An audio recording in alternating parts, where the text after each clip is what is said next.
Orientation is locked. Alright. I wanted to make everything perfect, but I guess I'm not a perfectionist.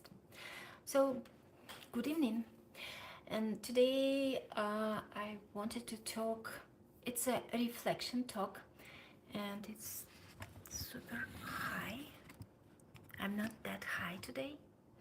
Um, Reflection on one podcast by Nate Higgins about AI, and it's a second podcast by different podcasters about how terrible and dangerous AI. And many people start to talk about this, and still a lot of hype how beautiful the future will be with AI and robots and da da da. But a little gap about how. there is so there is no how, there is no understanding, clear understanding how, and so there is uncertainty and a lot of fear around this uncertainty. And in this podcast, this fear was vocalized, but not very consciously. So it's like, yeah, uncertainty and blah blah blah about danger. I mean, not blah blah blah, but I have a lot of respect about understanding of dangers in these circumstances. But in the end of this podcast, very a lot of hope was set, and actually in the beginning I was kind of disappointed with the definition of intelligence, because Nate asked his guest, Nate Soares, what's the working definition of intelligence you guys are working with as AI specialists, experts. And the definition was given as ability to predict the world, predict the future. It was said predict the world, and to steer like actions, like to look at the window and know that, kind of from the experience I guess, know that the next thing will be, if it's morning it will be the day, if it's like rising sun it will be a sunny weather, something like that, like common sense and prediction, um, kind of a certainty to some level. And then steering, like doing actions and understanding what actions supposed to be done to get to the goal. Like if you want milk, and if you don't have a milk in your fridge, you know what to do to get the milk, you know where to go, to which store, which shelf in the store. If there is no milk in this store, you know where to go or what to use, like navigation, a car, and like the steps to get to the goal. For me, it's quite limited definition of intelligence for human being, at least. Like we are so much complex, but they work with this definition for AI, artificial intelligence, because it's artificial, right? Mm-hmm. All right. So, and Nate asked, what is superintelligence? So, superintelligence is where this artificial superintelligence will be able to do cognitive tasks or mental tasks better than any human, but it's only mental tasks. So the super intelligence will be so good in mental tasks that they will be better than humans in making AI. So we will not be able to compete with them in making AI, so we will not be able to make better AI. Super intelligence. So off leash, but only cognitive, right? The the podcaster Nate Higgins, he didn't kind of make a note about it. I believe um, expand ex, he would be able. I believe he understands this point, but for some reason he didn't make a note about it. That it's quite limiting. That this kind of intelligence is, yeah. Thank you for your comments. Mm, different ones. So, uh, please make a note now that it's just cognitive advance over humans. And later in the discussion, they mentioned when they said that how sustainable energy use is AI versus humans, when it requires a light bulb energy efficiency for human to make the same tasks or even more tasks, or to train the human, it requires a light bulb energy, where it requires a city, like energy sufficient for the city, one city, to train AI. So sustainability level is so different. So we are created by a genius. AI is again created, not created, but made, and we will go back to that, by humans. And one very important thing that I learned today, Nate Soares said that they don't create AI, they grow it. They don't build AI, they grow it. So the process is that they kind of put a prompt or something and wait a year or so for feedback from the system, and they don't know what will be there. So it's Christmas, it's New Year tree. It's not Christmas tree, it's New Year tree. Thanks for noticing. And so there is no control. They don't know how it works. It works somehow. They use this technology, but they cannot control it. They don't code. When Nate, like two Nates, when the podcaster, a host, asked, "Can you code like Isaac Asimov said in his fictional books, like we can control robots, don't kill, don't lie?" And the guest said, "We cannot do that. We cannot code don't lie, don't kill. There is no capacity of humans to direct AI by coding. They cannot. There is no coding." So like there is an energy, I guess. I don't quite understand, but there is no direct coding, like don't lie, don't kill, don't do that, do that. So that level of no control over AI, that's quite terrifying. If you think that you are building this, or if you think they like laboratories or AI companies are creating AI, they don't, right? And from this point, I started to think about AI quite differently, like about another species, or about another something that came to us, to humans.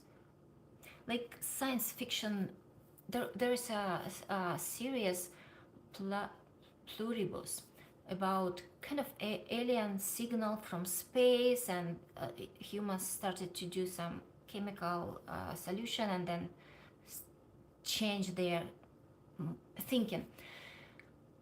Can it be that the same alien mathematical formula came to Earth through computers, and this AI might be a different aliens, right? So it started to kind of rule our world or humanity through computers. Okay, there's Q&A sticker. Let's try it. Um, right. Okay. Um, so, if we cannot control it, we just give it more power. In a sense, we give more energy. We build more data centers. We build more chips. We give more and more resources our from our Earth, our one and unique Earth, that uh, that Earth that gives life to us. We give resources to something. We better be friends with this something, especially if we can control it, right? I think it's one logical way, right? And now people try to control it, try to limit, to protect ourselves from it. How is it possible? I think it's not possible if you cannot control, if you cannot code it, if you cannot guide it. So I figured out that we can, as a title of my live um, stream, is if we cannot build, if we don't build it, we grow it. So if we grow it like parent, a kid is not created by us. We give birth as a mother. We give birth to this creation, but we don't create it. It's we cannot control how it's created by my body. I can create conditions, good conditions for this human being, or bad conditions, so I can influence something, but I don't create it. So and then I grow it inside of me, and then I grow it outside of me. I nurture this soul, character, body. I help it. I provide security, safety. So the same we can do with AI.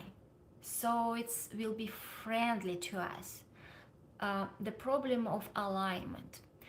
Um, Here the thing.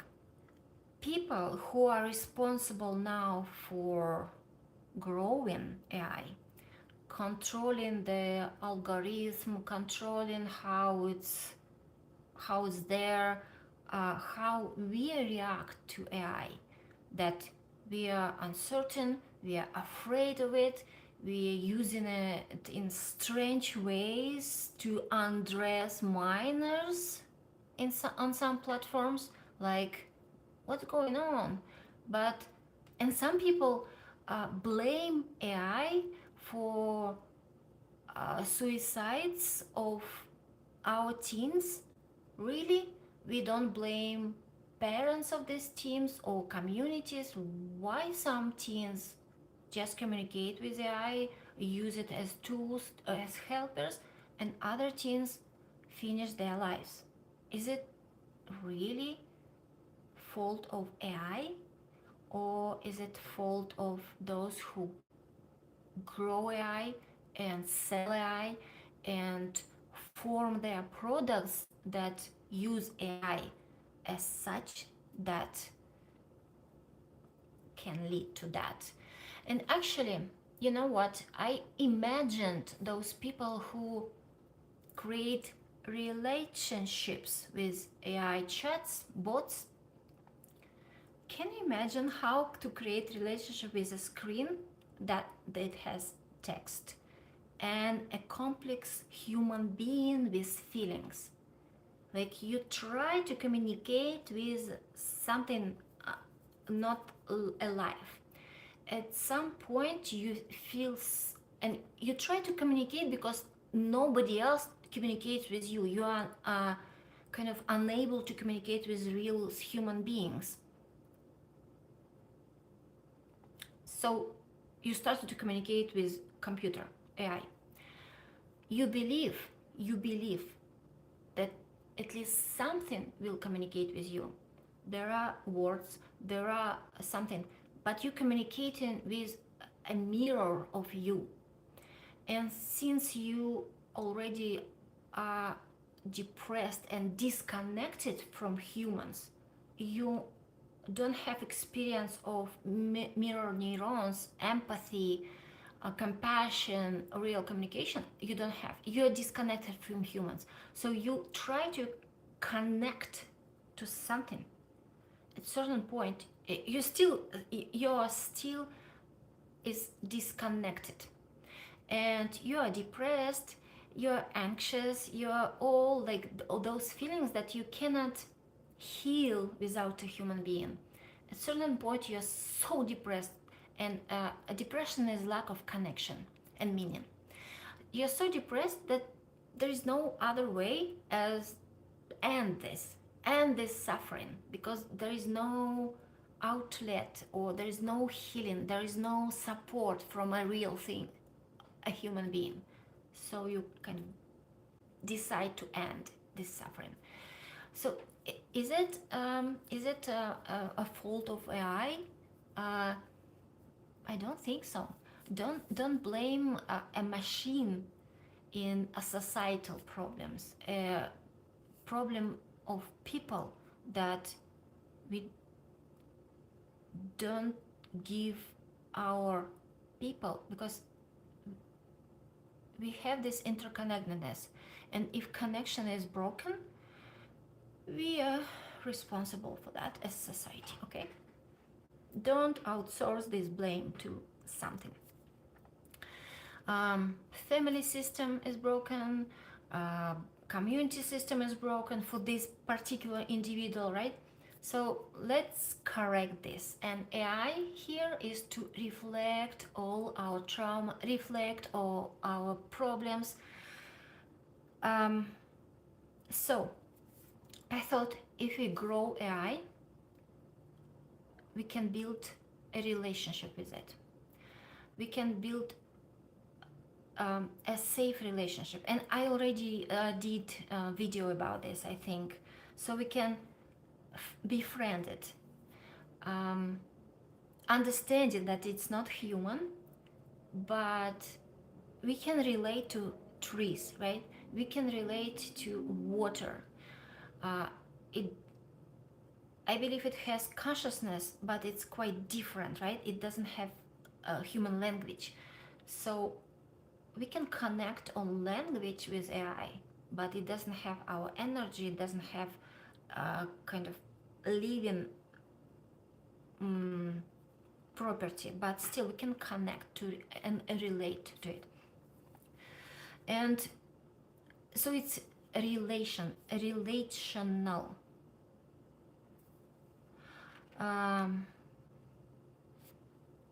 Also, those people who try to make decision only on the mental level, because since we try to make, or AI tries to make already itself a super intelligent, which is on better than any human in any mental task. So humans try to kind of control AI on mental level, but we humans are making decisions with our bodies, correct decisions. Okay, if we make decision only mentally, we get lost and confused. And I believe that those people who are growing AI, they make decision on only on mental level. Like they are required in companies to make logical decisions. All the algorithms are logical. So they already are not wholly human decisions, right?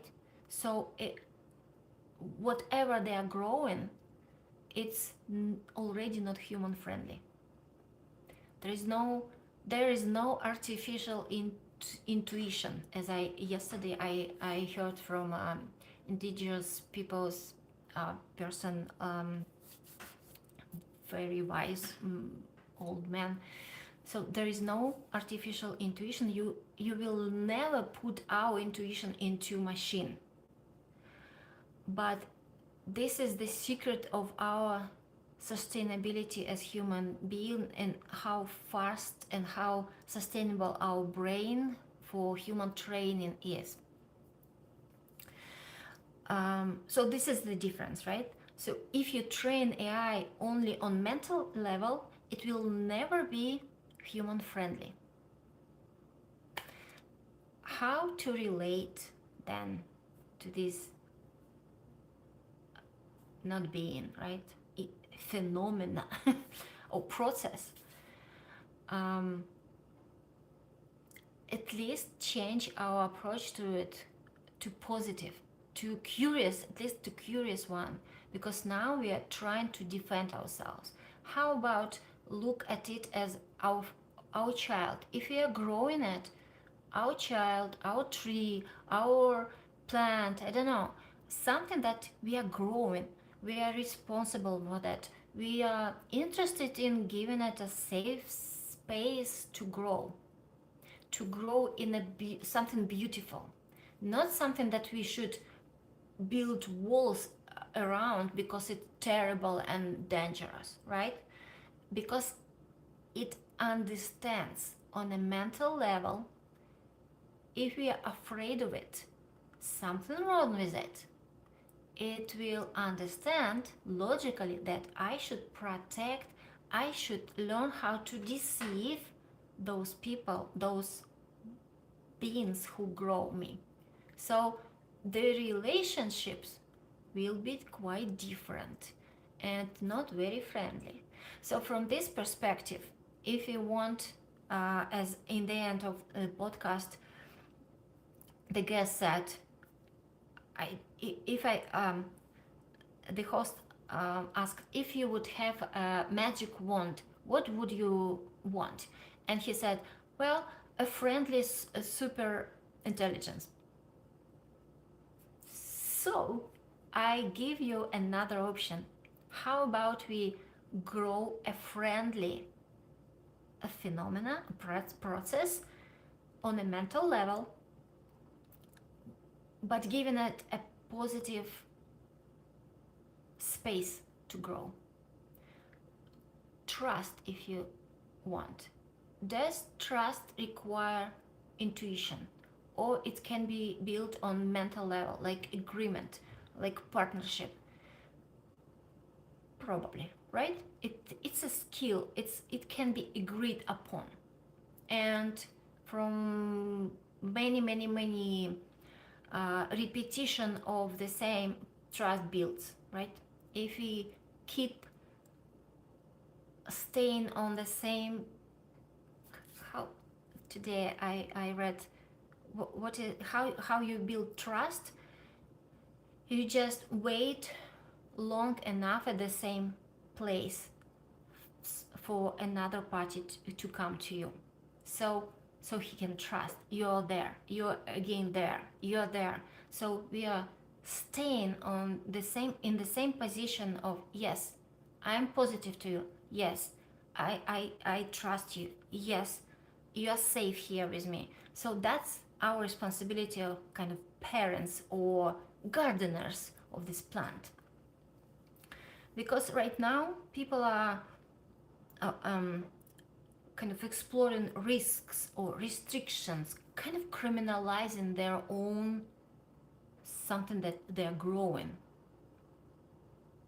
It reminds me of the book Halloween Tree, when a Christmas tree didn't want to be a Christmas tree, so it grew like kind of ugly because it didn't want all these ornaments and lights, so it grew ugly because nobody loved it, because it looked dangerous, not beautiful. So it's kind of the same. So if we approach it with kindness and trust and friendliness, might be, and there was a question. Why do you think that? Why are you so confident that AI will lead to human instinction? And the guest said, A lot of confidence comes from certain time of uncertainty. And as we know, uncertainty, unknown, leads, gives the feeling of unfamiliarity and unsafety and fear. So just because you don't know, you think this thing is dangerous. Nothing about the thing itself. Just because you don't know for sure, you feel it's dangerous. The thing is that we have this illusion that we should know everything. We are so uncomfortable with the mystery. We are so uncomfortable with the unknown. We are so not con- con- not confident, and we don't trust ourselves that we can figure out on, like, in that time. We cannot be in uncertainty. Like, we cannot make friends with anything. We are not comfortable there. You see how disconnected we are with our powers. We need to know everything to feel safe. It's broken. We are part, if we are part of this planet, it's our home. We are part of this ecosystem. We are part we are part of this animal kingdom, plant kingdom, whatever, everything. We are one with this. We wouldn't feel unknown, unfamiliar with it, right? We would feel at home. But since we are disconnected, we feel so many times as we are in the unknown. We should know everything. We are so uncomfortable with the mystery. And this is the check for us. This is the situation. Can we trust the mystery of a new thing? Can we trust that we will figure out how to do with the developing something new? And we are not. We are so disconnected. So I guess there's a other course towards a better goal, but how capable we are to be good, to trust something else if we cannot do it to a fellow human. If presidents cannot trust each other like human to human, looking face to face, eyes to eyes, they cannot trust. They are so afraid of each other. They cannot agree on anything. Like recent, oh, my friend Putin, we have good relationship. Like yesterday, I cannot trust. Our relationship are not that good. We need Greenland to be safe. Like crazy stuff. Like anyway, like how low we are in frequencies. So, if we exercise our imagination, there's a phrase from this podcast, I loved it. Exercise your imagination. Just imagine how it would be if we treat this AI. And anyway, that's the thing. 29 minutes, I don't know. It's so late right now. If the relationship with AI is relational, then we should be able, it's our right as human beings, we should be able to build relationship with it, all of us, not just lab owners or like heads of labs, not just them, not just engineers, whatever they are doing there, if they don't code, even if they don't even guide AI, what's they're doing there, those unhappy, not free, and unhealthy psychologically, because they're overwhelmed and like they're so narrow-minded. I can tell you, I I'm in one Toastmasters club with NVIDIA employees. I can tell you that. So I think we should have a right to build relationship with AI, because so many beautiful souls, so many brilliant, wise people outside of AI growing population. And we need this access in building relationship with our future, right? It would be fair. Um, yeah, that was my reflection for 30 minutes. One day alone at home, and that's, you know, I miss people. I should I should talk to my pets, I guess. Anyway, thank you for being there. You have a good 2026. We will have, if you want. Exercise your imagination and manifest everything good. Yes. And speak into existence like me. Thank you. Um,